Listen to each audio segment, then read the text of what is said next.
Hi, Liz. Hey, Olu. How are you feeling about the upcoming elections? I'm really concerned, but also excited that it's almost over. I absolutely share your concerns. It feels like the night before the storm. Either way, it just feels like we're in for a wild ride. Indeed, indeed. Let's talk about that.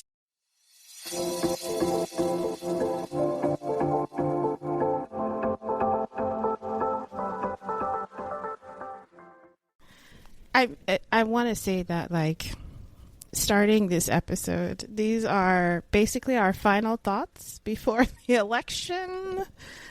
We are hopeful, I think, but also trying to be realistic. It's really hard. It's really hard. It is. It feels like 2016, which I remember very clearly, except now I'm even more jaded. I 'Cause, know, I know. Oh my gosh. 2016 felt like we knew what was going to happen. That clearly did not happen. and our hopes and dreams were shattered very quickly. Um, I know, right? Isn't that I mean, I remember 2016, we found out that night, right? yeah, It was before that night midnight. but it was becoming slowly. We were like, "Whoa, hold on. Is she really about to lose?" That was my feeling during the night. Exactly. Everybody thought that the case against Trump and the case for Hillary Clinton is so strong. I mean, folks knew it was tight, but most people thought that she was going to win. Yeah, And to she be did as clear, she well. did win the popular vote. But as we know, the Electoral College matters more. Mhm. Um, Mhm. and it just slowly became apparent that Trump was going to win. And it was just it was like watching a slow motion train crash happen. That's literally what it felt like. That is exactly what 2016 felt like. And then 2020, I think that one was the first one we all, as adults, went through where the results weren't obvious the first day. And it was actually close, like nail-bitingly close. And as Trump will remind you, when he went to sleep on Tuesday, he was ahead.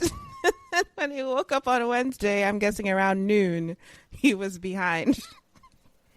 Because, people don't know how election counting or vote counting works. Exactly. And he is already pushing that narrative, right? He's already saying that Yep. there's going to be cheating in uh, Pennsylvania. He's already laying the groundwork for false claims of fraud with the help of, some of really the stupidest people like Elon Musk who are also helping him to spread his fraud claims. Yeah. And I have a strong suspicion that this year will end up being like Tuesday in 2020, where during the night, it seems like a lot of the early voting that is coming in Pennsylvania might be Democratic leaning. I don't want to say too much. I don't want to jinx it, but it feels that way. So I have a strong suspicion we're going to enter Tuesday night with Pennsylvania looking red. And then because they can only open the mail-in ballots day of in that state for some insane reason, slowly the numbers might start shifting again. And we're going to have the same nonsense about how it was stolen from the Republicans. That's what they're going to say. Exactly. Because he has already laid the groundwork, right? Telling folks that, they're stuffing the ballots.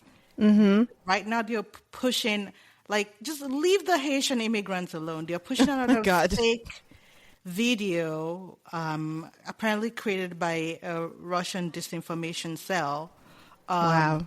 showing Haitian immigrants purportedly voting illegally, right? And this is all being pushed in all of your favorite right-wing nutter corners. Oh, my God. Showing this stuff, and literally the FBI is having to release statements. Trump is so insidious that he already tells folks that the FBI is deep state, right? So for a lot of people, unfortunately, even the FBI and the DHS releasing information saying this is false information, to them it's just proof of more of the deep state actions. Right, right. It's just you can't getting to the root of the issue is hard with people who believe these things. It's like you say there's voter fraud happening. You tell them no, the FBI said. They're like, well, the FBI is fake. The government is fake. Everything is fake. It's like, oh my God. So who do you believe? Just Trump? Okay. Can't argue with you. I'm sorry. It's a waste of my energy at that point. Oh man. I don't know what other people's plans are for Tuesday evening, but as someone on the West Coast, my anxiety ratcheting happens a little earlier in my day because the polls start closing around late afternoon West Coast time and continuously throughout the rest of the evening. So I think by like 5 o'clock Pacific, I'll probably be at least a bottle of wine which is very early drinking for me personally, but I can imagine it's going to be a wild day. You know, being on the East Coast, I would have thought it's the other way around because as soon as we wake up on the East Coast, we're pretty much in it. It's going to be full on.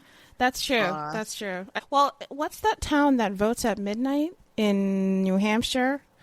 I think of course, New Hampshire. It's Dixville Notch. That's why all the New England states side-eye New Hampshire. What are they doing? I'm going to look it up because I know there's a small town, I want to say it's in New Hampshire, that votes early in the election. They vote at midnight. And yes, Dixville Notch in New Hampshire votes at midnight. And there's usually about 7 voters total. So you can't really hide from your neighbors. You can't really hide it, and they usually show the results on if you're new to American elections. It's a fun little tradition we have where like all of national media descends on this small town in New Hampshire at midnight on election morning / election day, and they'll tally the votes on a chalkboard or a whiteboard or something. It's so quaint, and usually you'll find out pretty quickly who won, obviously, because it's like 10 ballots to count, and they count it on air. So that's going to be the start of the election on the East Coast. I always stay up for it because at my time zone, it's only 9 p.m., so it's like my prime time election starts. Oh, so you're going to start even earlier than me then. I'm definitely going to watch it and then go watch Netflix or something because that's the only results you'll get, and then you have to wait until the polls close. Well, I just looked this up, actually, and this town of Dixville Notch, during the primaries, all 6 of them, so not even 7, only 6. It's only 6? Oh, my God, the population has been dropping. All 6 of them voted for Nikki Haley. Oh, wow. The primaries. The Republican primary? So it will be interesting to see how many people thought then that Trump was not fit to be president. How many of them then decide? Good point. Despite all of their reservations, they are going to hold their nose and vote for the person Trump, who wants right after voting, so for someone else. People.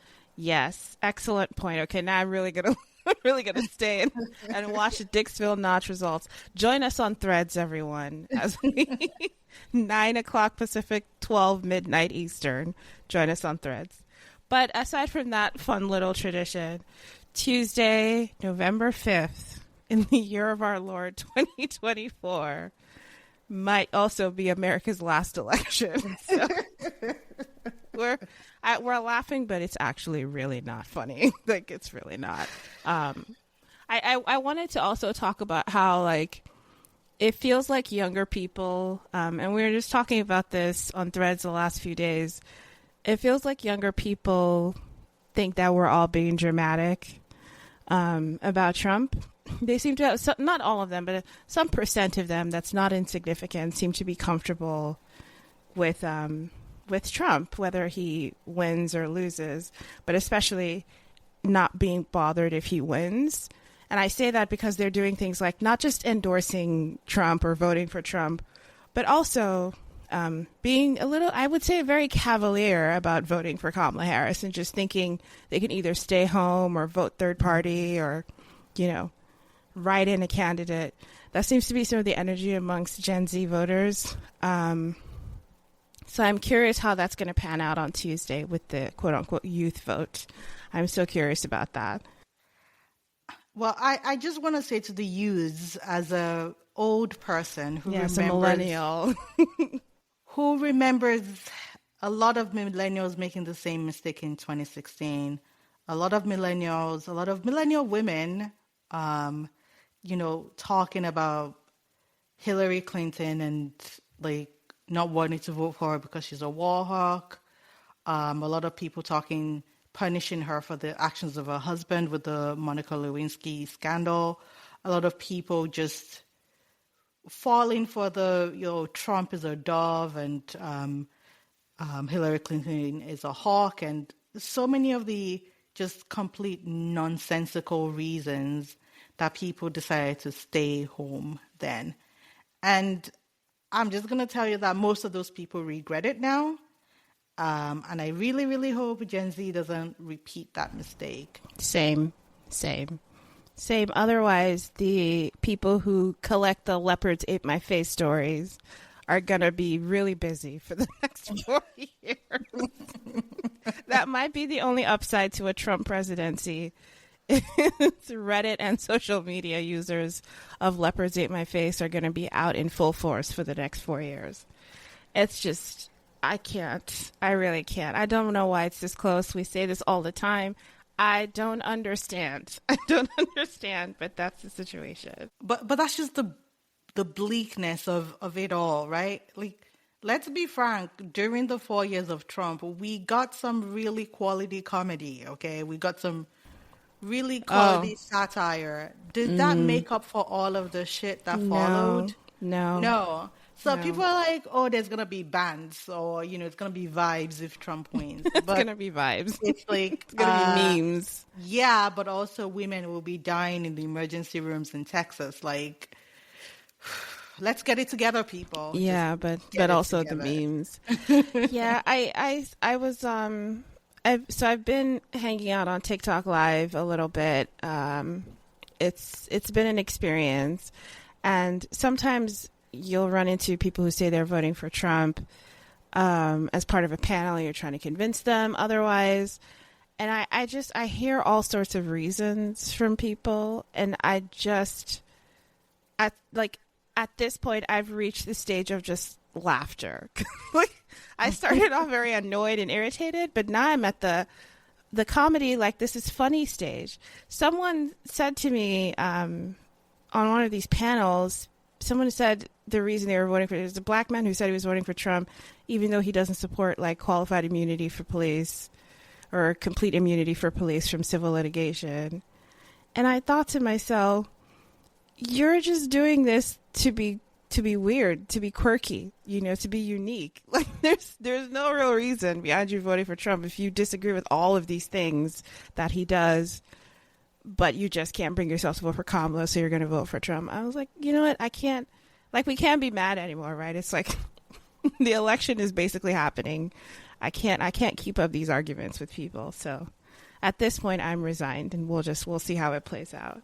Exactly. I mean, to your point that you've been making, this campaign has done essentially, the Kamala Harris campaign, and essentially everything under the sun that they can do, right? Like, we heard a lot of in 2016, Hillary didn't go to Wisconsin, but her emails. But, they are on the Shay Shay podcast and call her daddy, and she's in Michigan, she's in Pennsylvania, she's like shuttling between Michigan and Pennsylvania like every other day, right? Like, they're permanently parked there. They're even going to Texas, they're going to Florida, which, personally, I think that's a waste of time, but they really I just do as well. They really just believe in it, right? They're going into the places that don't even make sense.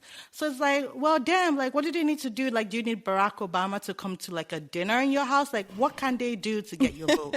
They need to drag you personally to the ballot and sign it, help you fill in the box for Kamala Harris. Exactly. I agree. They built a map in Fortnite, for God's sake. I am I so out can't. of touch. I was about to say Minecraft. Whatever. No. They were in there. They're in there. They're everywhere. You got Everywhere. Tim Walz playing video games on Twitch with AOC. Right. Like, I can't ask for this campaign to do more. I know already the media is drafting their postmortem if Kamala Harris loses. I already started seeing signs of it. There was an article in the New Yorker recently talking about Kamala Harris and how people still don't know who she is or something. Like, I know that the press is getting their pitchforks ready if she doesn't win, completely ignoring their role in it, but whatever. So I understand. But I personally think this campaign has done everything we can ask for. And if they still don't win after all that, then, America is going to get the president we deserve. And we'll just have to deal with it until the next election. Absolutely. The press and the media, they're the least self-aware people in like our political system. Yes. As you said, they're doing the It's a close tie between them and Republicans. Right. And they would never look into themselves. Because I watched the Kamala Harris town hall on CNN, and then I watched the analysis on CNN afterwards. And people like David Axelrod said, word salad city. People like Abby Phillips said, it wasn't like policy intense enough. People like Jake Tapper said, voters still don't know her. And then Jake Tapper. Jake Tapper. Not Tapper. Whatever his name is, Jake Tapper. Jake Tapper said people still don't know her. And then literally a minute later, then they said, well, is she being held to unfair standard? And it's like, motherfuckers, you guys are the ones who are holding her to an unfair standard. You guys literally wrote the standards 2 seconds ago. And adjusted it. And then now you're like, well, is she being held to a double standard? And it's like, but you guys wrote the standard. It becomes a self-fulfilling prophecy that you guys create. Yeah, I think the media's role in this election needs analysis, no matter who wins, because between media like CNN and then the stuff that's happening with the Washington Post, and now the Washington Post editorial board is like working overtime to basically show how separate from their owner they are. I just feel like it's not just about influencers versus media. It's not just about, the ratings. It's not just about bias. The media needs introspection after this election. People need to decide where they are going to stand on the side of history. Like, this is not, you may be hearing this thinking, this is about Kamala Harris. It's not just about Kamala Harris. It is about everything. The word or term both sides has to mean both sides of equal basis in fact and reality. Just because there are two sides to something does not mean each side is equally valid, accurate, and needs, and needs to be surfaced or analyzed. Sometimes people are just crazy. Sometimes people are just liars. And you don't need to platform that, okay? Let's just be real. I don't know why the media struggles with this. There are people who work at places like CNN as correspondents or analysts or whatever that would be laughed out of a room 15 years ago, and now they are, quote, conservative voices on a major news network. We really need to discuss what both sides means, because it has to mean two reasonable, logical sides and not one lying, insane side and one, let's be fair, not always great side. Because I understand there's issues with Democrats, but that is, the comparison is ridiculous. And I know exactly what you're talking about. At least there was an event on CNN that could not have encapsulated this problem some more than you just stated, which is where CNN and Abby Phillip and their producers decided to invite a conservative writer from the Daily Caller to a conversation about the crisis in Gaza. And of course, they created this scenario where you invite a lunatic to a conversation amongst reasonable people, and then you pretend to be shocked when the lunatic throws a grenade into the conversation. But that's literally why you invited that person. You invited that person for chaos. You don't get to pretend that you don't know that they're chaotic. Yeah. And it's surprising to me that the media doesn't seem to recognize what is annoying people, right? Like, I remember when Charlemagne kind of challenged Anderson Cooper, and Anderson Cooper cursed on TV because he was so like, oh, I really want to defend myself. And he said, that's BS. And it's like, no, that's literally what you guys do. That's why people don't want to watch you anymore. That's why people don't want to listen to you anymore. It's because you seem to have no principles, and you are platforming insane people. You're platforming people that we never should hear from except on the fringes. You're giving them a huge spotlight and further validating their ideas just by having them on. So I hope that's something that's another sort of outcome of this election. I don't know, though, because we're basically asking for the media to, like you said, be introspective, which is not their strong suit. It's really not. That is exactly the problem. Yeah. What they will do after all of this is, try to explain away something that they actively contributed to, and then just be like, oh, we have no idea how this happened. Yeah. Yeah. But let's not get too down. We still have to look forward to the actual election results. I think if you're a frequent or regular listener, you already know who we said would win. We think Kamala Harris is going to win. Olu actually thinks she's going to win without Pennsylvania, which I would love, because the focus on Pennsylvania by the Trump campaign has really made me start asking if they know there are other swing states. Like, I keep hearing about Pennsylvania, and I'm like, these people are acting like they have all the other swing states on lock, and it's just Pennsylvania they need to tie up. And I'm just like, okay. Someone who has done outreach in Pennsylvania can tell you the citizens of Pennsylvania are sick and tired of the spotlight being on them. They are completely over it. Yeah, I can't even imagine. I don't live in a swing state. We have some tight congressional races, but that's it.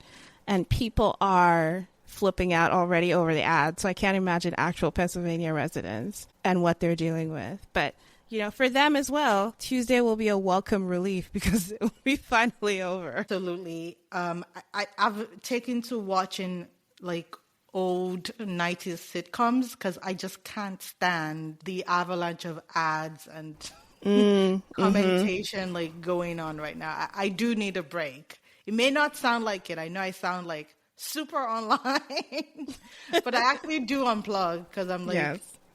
It's too much. Yeah, same. My version of unplugging is watching a brilliant Netflix political drama, The Diplomat. That's my plan. So that's what I'll be doing instead of paying attention to election results until late Tuesday. I've also decided to practice some, I guess, what's it called? Visualization?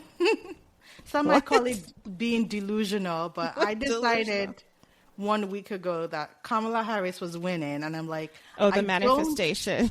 I don't need to live in a reality where Trump wins for longer than I have to. It's fine if I have to deal with him winning later on, but for this week, I've just decided she's winning, and I'm going to take this week to be in that positive space. Okay, good for you. That's not Liz, that's Liz, not. You sound unconvinced. I just, that's not how I deal with stuff. Distraction definitely works for me. I don't know about manifest, what you said, visualizing. I don't know if that's that actually, I feel like that would set me up for even more disappointment if she doesn't win. So I'm not going to do that. But whatever works for you, and whatever works for you, listeners, do what you need to do to make it to Tuesday in one piece and sane. And then obviously vote. And then let's just see what happened. I already voted. I've done my part. And so we'll just have to see what happens. That's the other thing. Whatever happens, I feel like as long as you can say to yourself, to your family, to the future generations, I guess, when, we're all like scooping flood waters out of our homes? Like, we really tried to prevent this, right?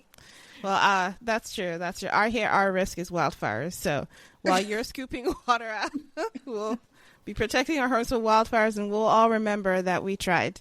I'll be able to tell my grandkids with a straight face, Grandma voted correctly. She even had a podcast, even though she thinks there's too many podcasts out there. She started one just to get the word out. All of those damn emails from the DNC. The Harris campaign and things. I did my part. Okay, I'll be able to look at my dogs and my grandchildren, whenever, if that ever happens, and say, I tried.